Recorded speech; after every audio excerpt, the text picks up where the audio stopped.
Welcome, everybody, to episode 2 of Build and Banter, the official podcast of Proteer.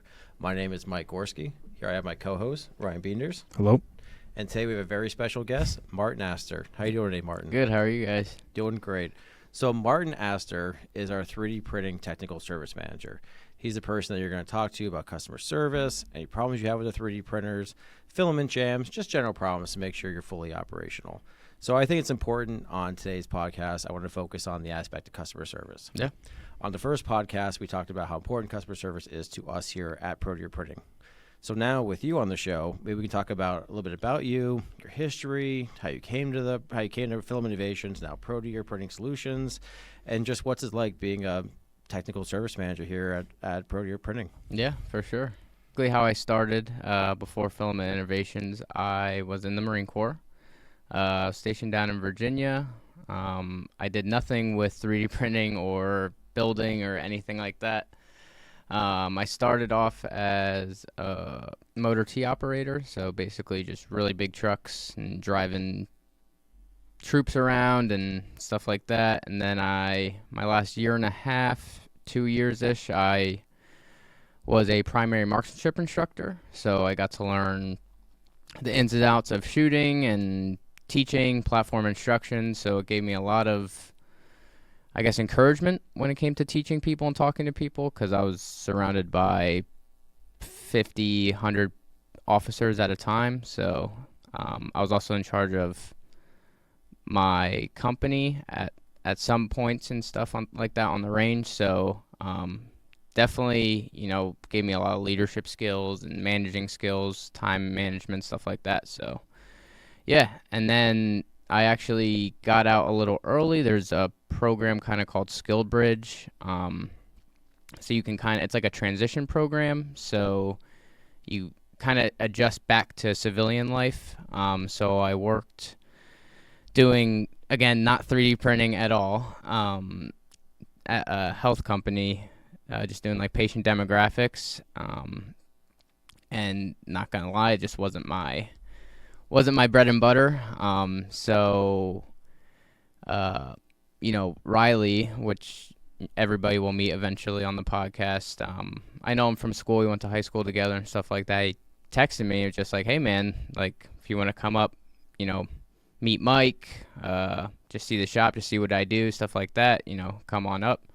And I kind of just fell in love with, I didn't know anything about the machine, but just looking at it, it looked like some extraterrestrial alien software in my eyes, looking at it. So, I met Mike, super great, great first impression, everything like that. So then I kind of started to quit that job or left that job, I guess you can say, and started working in Mike's backyard. So it was great. I appreciate it, right? Not technically in the backyard. Nah, we had a full facility. Yes. Right. But I think, and Ryan, tell me what you think about this. I think it takes a special person with a special skill set to be able to effectively do customer service. 100%. Meeting Marty over these almost a year now, you can tell that Marty's very patient with the people that have our printers, and not in a bad way, not that our customers are difficult to deal with. I would say that we have customers that are very passionate about what they're doing, and they're always ready to learn. And Marty's great at teaching these people. As you said, from your experience in the Marines, you have that background in teaching people and having that patience to, although you might understand it, you understand that not everybody is going to get it on their first try. I definitely like to go into it, because going back to the military experience, like, I've had people learn how to shoot that. They're like, oh, I hunted with my grandfather for 20 years, and they were the worst shot ever. And then I had people that never touched a weapon before, and they're like a sponge, they soak up the knowledge. So I like going into the customer service, whether someone has 3D printing experience or not, I just set a baseline, basically. I'm not telling them, I'm trying to teach them. So, and I think that's really important because you have leadership skills. Right. So on your range, so I'm a little familiar with firing ranges. When you had people, did you say it was 50 to 100 people is what you had? So we had 1 to 35 or 40 targets, and then 4 shooters per target.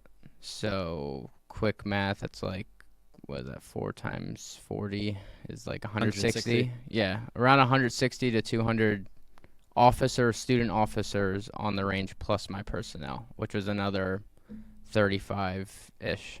All right, so you know I'm going to ask you, right? You have 160 people on the range. Yep. You are solely in charge of that. Solely, yes. How many accidents did you have? A lot of NDs, which is just like shooting without being told to shoot. So everything in the military is like on command. Like you don't do anything until you're told, unless you're the one like telling them. You know what I mean? So basically, range operations, like, don't load your weapon, don't fire your weapon, don't aim down range until you're told to. So there was a couple of trigger happy students, of course, or just nerves, stuff like that on qualification day. I did have a shooter when I was a coach. So it goes coach, block, which a block is in charge of the coaches, and then it went to me, which is line staff, who's in charge of the coaches and the blocks. When I was a coach just learning out, I had a shooter, very nervous, and sometimes on the weapon, if you release the trigger, a round will still go off. Very rare, but you always teach, hey, aim your muzzle always downrange, never at anybody else or anything like that. So the student went to shoot, shot his target, and then he sat down because he was in like the standing position, so you can sit down, take a break between each shot, and he released the trigger as he was sitting down, and a round went like probably like 10 inches in front of my foot. Yeah, that was probably the worst one. No accidents, people would get like hot brass shooting out, and because they're lined up, so some people would get hit with hot brass and stuff like that, but nothing crazy to a point where we had to call anybody. I mean, right? If he can keep 40 people, 460 people going at all times with live ammunition, I think he has the skill set where we can train him the technical knowledge on 3D printing. Yeah, for sure. I mean, dealing with that many people all at once or throughout the day, even like cycling through different like troops, it's just what you're doing now, and what Mike has taught you, what Riley's taught you in terms of the 3D printing. You've done a great job of like handling everybody, and now I understand why. Yeah, and I like the way I learned at FI too, because it wasn't just like, hey, you're thrown into customer service, you can talk to people, like, good luck. Like it went from building, knowing them mechanically, to watching Mike, talking to Mike, shout out Tommy, watching Tommy when he was here, stuff like that. Kind of just learn the printer and learn what a first good layer looks like, what a bad layer looks like, stuff like that. So yeah, it was good because it helped me get like a 360 overview of basically from start to finish on the printers, and that definitely helps with customer service a lot too. And I'd go same thing. Like, I'm not doing customer service with you. I mean, I've helped a little bit every now and then, but that was also part of my learning process, I think. I will say I think I did just get thrown into the 3D printing aspect of it, and Mike said, hey, you'll figure it out, it's fine. But being hands-on with the printers, help putting the panels on, putting the acrylic in, just understanding kind of how we're building these in-house and how it's all being put together has helped me, has helped Marty, and I think everyone else who's been in the shop, because we're so hands-on, we work together to get things done. It's just helped us understand our own product that much better, which is important for any job that you're doing on the floor or in the shop. Yeah. Exactly right. And one of the benefits of us being a small team and all being here, you're naturally cross-trained and you don't even know it, right? So if someone needs to do something with customer service with Marty, that person probably built the printers at one point in time and they can handle the customer service. If someone needs help in the extrusion line with Mason, Marty's been there, he's done that. And what I'm trying to say, unless you're me, unless you're you don't put me on the line. No, you don't. No, that's how we lose the line. Yeah, they've dumbed them down, and I still lost the line. But I think that's what's really important, though, Marty, is that you came in with military background. You had, no, I'm not saying customer service isn't important, but no one's going to die if something goes wrong on the 3D printer. You were in charge of people who easily could have been a tragic, serious accident on the range. Yeah, the thing is, like, on the range is, like, you're always on, like, alert. Like, there was no, like, BSing around, stuff like that, because, you know, someone could get hurt. And you're also doing it for long hours, too, so you just have to really have the mindset of, like, hey, you know, kind of weekend's almost here, but, like, we're on the range. I mean, there'd be nights we're on the range from 5 in the morning till 3 in the morning the next day, you know, and you know everybody else is exhausted, so, like, if you give that same energy to the people you're teaching of, like, I'm exhausted, I just want to go home, you know, they're going to feed off of that, too, so just trying to keep a positive mindset, even though, you know, if a and you can tell when, like, a customer is frustrated, for sure. Like, we've had them multiple times, you know, and, you know, if you give that same, like, hey, I'm frustrated too because I can't figure this out, or, you know, you keep blowing me up, stuff like that, like, it's not a good look on anybody. It's not going to get anything fixed. So you just have to, like, have that mindset, like, you are the subject matter expert, you know, on, for example, us, like, 3D printing and our machines. So, like, you have to go into it doing that and knowing that. So. Yeah, I totally agree, man. And you're doing great with customer service. I've gotten amazing feedback because people can talk to you. They can relate to you. Exactly what you said. They can relate to you. And I think it's when you're all on the same playing field. When you're on the same field, you can identify the problem, correct the problem, and get the customer printing again as fast as possible. So definitely, man, congratulations to you for pulling that off. So one thing I would love to talk about with you, Marty, while you're here, Marines, customer service. You helped us move into our 10,000 square foot facility. What are some of the things, and there's probably a long list, right? It's probably a long list. The things you know today, because you've been with us for a while now, that you did not know when you first started. So if you can go back a couple years ago and tell your younger, fresh 3D printing self, these are the things you should know when it comes to 3D printing. Yep. What do you think? List a few out. I mean, I would say, first off, like, I always thought 3D printers were never manufacturing, like, at all. And I think that's a lot of people just in the world, that they look at 3D printers as toys, or, you know, stuff you can just play with, make little action figures or something like that. Knowing that it can be used in a manufacturing way and production way wish I knew that. I wish I knew people were doing it. Second would probably be just knowing what a first, like, good layer can look like compared to, like, a bad one, because specialty printing with, like, smaller detailed nozzles, it gets, like, deceiving, where, like, you think you have a good first layer with, like, your brim, you're watching your brim and stuff, and you're actually just too close, and you're kind of pushing the material, but it's, you know, you're printing a 1 millimeter, 1.2 millimeter line width sometimes, so it's very hard to decipher that. So definitely going into that, and understanding, like, G code is not smart. Like, you're, you know, whatever you're telling the printer to do, it's going to do it. Probably those three. I mean, there's probably so many. But it's fun that you mentioned that, because you know this, and I believe, Ryan, you know it as well. We have some surprises coming out here in the next few months from this business regarding 3D printing and streamlining it, such as an automatic first layer. Yep. That's gonna make your life a lot easier. That will. And our customers. And our customers. Yeah. So, and I think that's one of the things we've learned too, because, you know, we're very intimate with our customers. We know what the problems are, right? And I sit next to you every day. We talk every day. We talk, you know, what customer service issues came up to get the customer going. I take that, I relay it back to the team, and I say, hey, these are ongoing issues we're seeing. These are new issues we're seeing. How do we fix them? And constant hardware development is one thing that we always focus on here, you know, at Proteor Printing. And having an automatic first layer adjustment, I really think it's going to be great for our customers, especially as we push our 3D printers into more prosthetics, to more first-time prosthetics adopters, and even just more manufacturing adopters as well.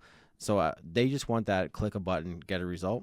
and we're very close to getting 3D printing there. Not just us, other manufacturers doing it as well, but the whole industry as a whole is very close to getting everything press button, get results. And I'm really happy to see us and you and Ryan definitely on the forefront of that technology. Yeah, for sure. I think it would just make everybody's lives across the board just easier. It'll take one whole possible, customer service call or customer service email right out of the equation.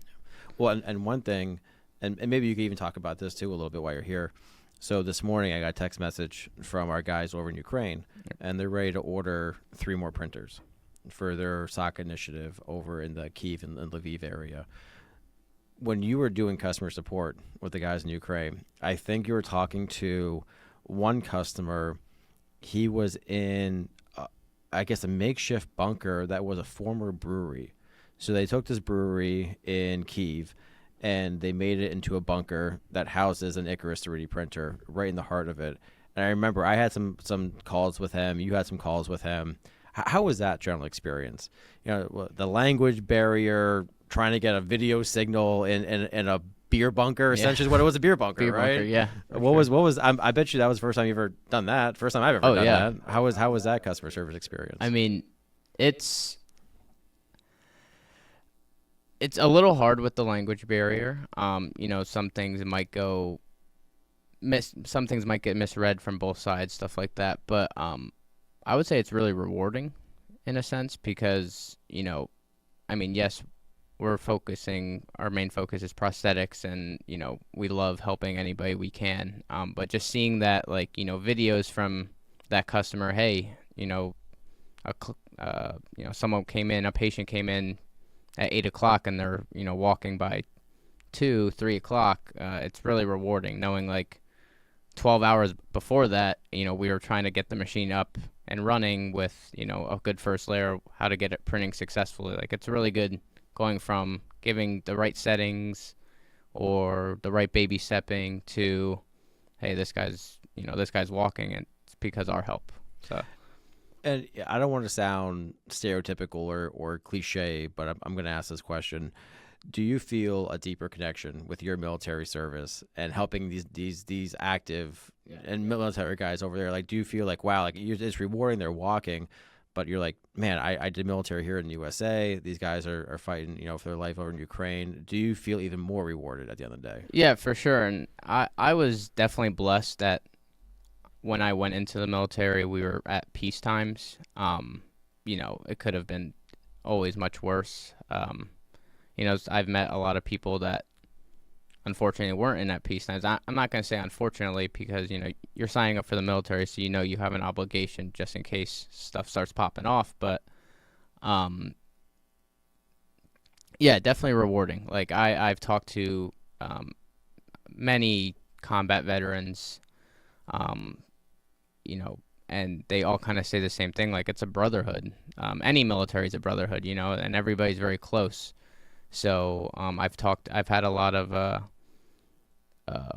foreign officers as well come through the range. So I've talked, people from United Emirates, all over, that came and taught because, they just want to learn from the Marine Corps, and it was a great experience. But definitely a deeper connection because, putting myself in those shoes, you can't really because I've never seen any combat. But just knowing hey, this could be somebody I know, or could have been somebody I know. If it was the U.S., was the Marine Corps.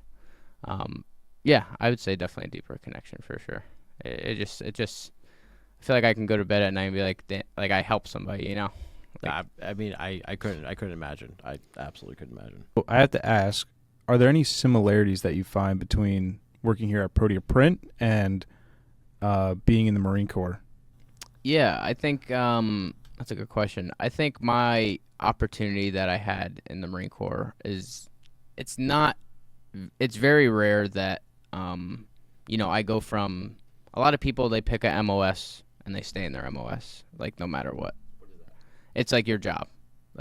So motor T operator is an MOS. There's MOSs across the board for every occupation in the military until you start getting really high up there in rank and stuff. My opportunity was much different, where I got to experience a job for 2 years, learn it, and then I got thrown into something completely different out of my job field.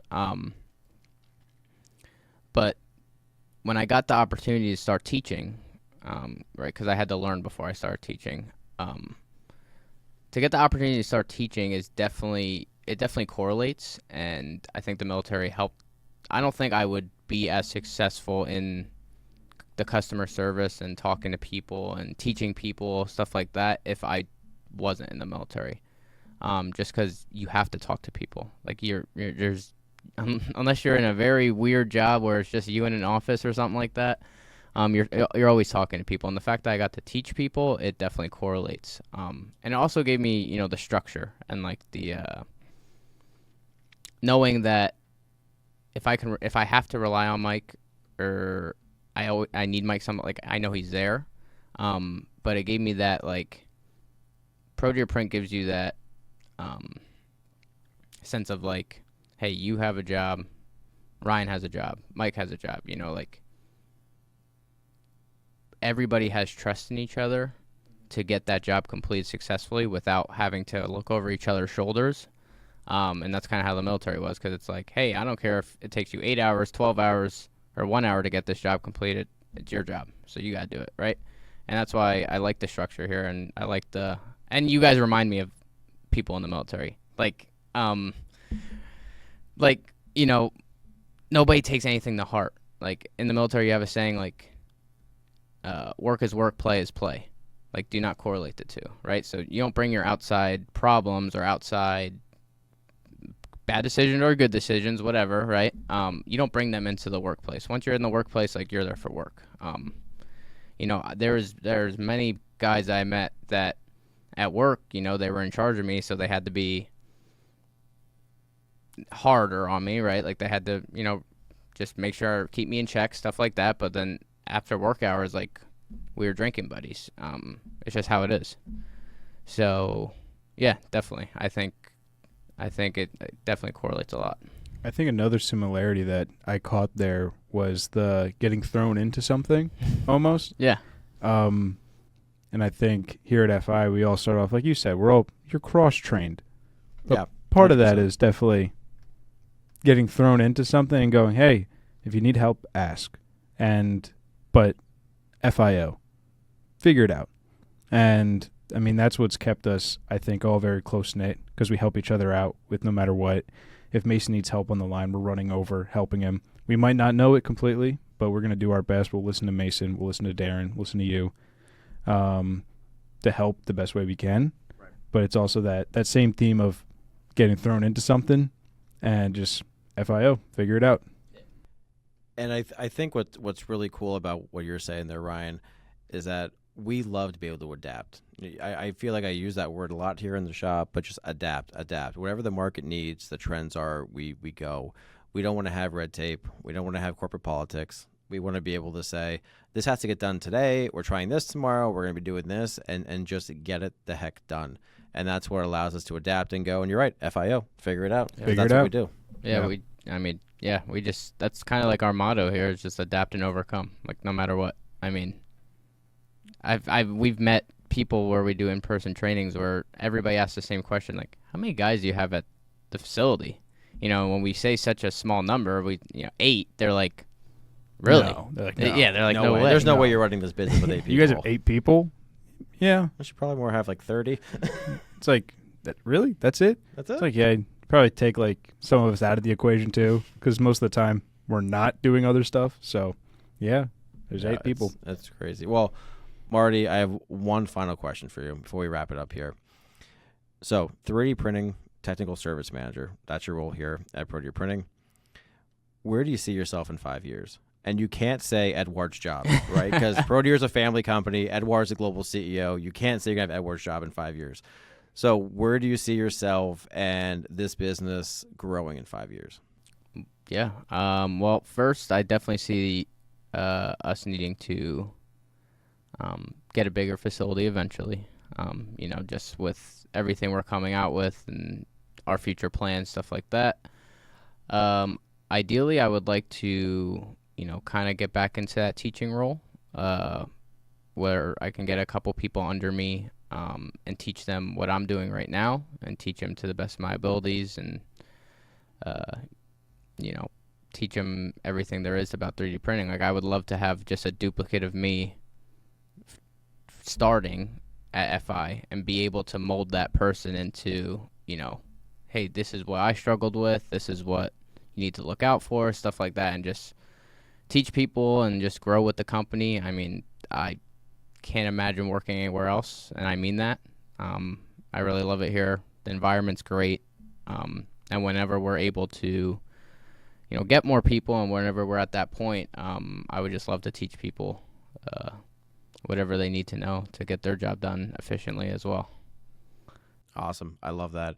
I think one thing we've really learned today, Marty, just to wrap it up, is that personality is key, right? When you're hiring people, personality, that's not to say education is not important. Of course it is. But I know when I hire here, I always hire based on personality. If the person can be trained, I'll train them everything they want to know about 3D printing. If they want to know about the extrusion lines, learn about that. But if you have a bad personality, I can't work with that, right? And you bring an amazing personality, and I want to thank you for that. Thank you. How about you, Ryan? Any final words here before we wrap it up?